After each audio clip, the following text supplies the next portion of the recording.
করে দুইটা চারটে চেয়ার দিয়ে যায়। শুধু দুই দলের ক্যাপ্টেন বাদে সবাই এটা আছে, এটা হচ্ছে মোটা আরো, এটা দেখেন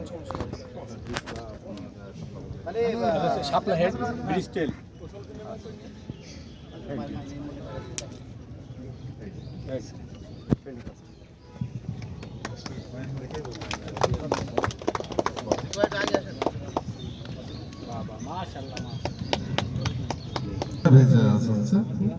আমরা চেষ্টা করবো এগেইনস্ট টিমকে 120 ভিতরে রাখার।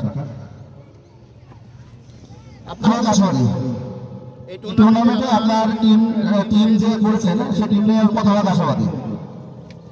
চেষ্টা করবো আমরা আমাদের 100% দেওয়া, যারা অনেক আশাবাদী এই ম্যাচ নিয়ে। ধন্যবাদ আজিজ ভাইকে। এ পর্যায়ে আমাদেরও টার্গেট ছিল ইন্ডিয়া আর আসলে একটা ভিজা ছিল। আনফরচুনেটলি টসের মধ্যে বড় হয় ব্যাটিং ফেস ইনশাআল্লাহ আমরা চেষ্টা করব আমাদের চেষ্টা দেওয়ার জন্য। যেহেতু মাঠ ছোট আমাদের ব্যাটসম্যান টিম অনুযায়ী আমাদের ব্যাটিং ব্যালেন্স আছে ইনশাআল্লাহ টোটাল দিতে পারলে হয়তো আমরা একটা ভালো রেজাল্ট করতে পারবো ইনশাআল্লাহ।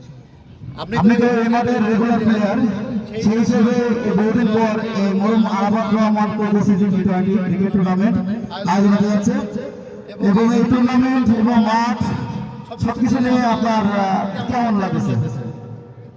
আসলে বলতে গেলে অনেকদিন যাবত অবসর জেলাগুলোতে খেলাধুলাই হয় না, আর চুয়াডাঙ্গাতে এই মাঠে অনেকদিন ধরে একটা মুন্সিগঞ্জ সংঘের পক্ষ থেকে একটা টুর্নামেন্ট হয়ে আসছে।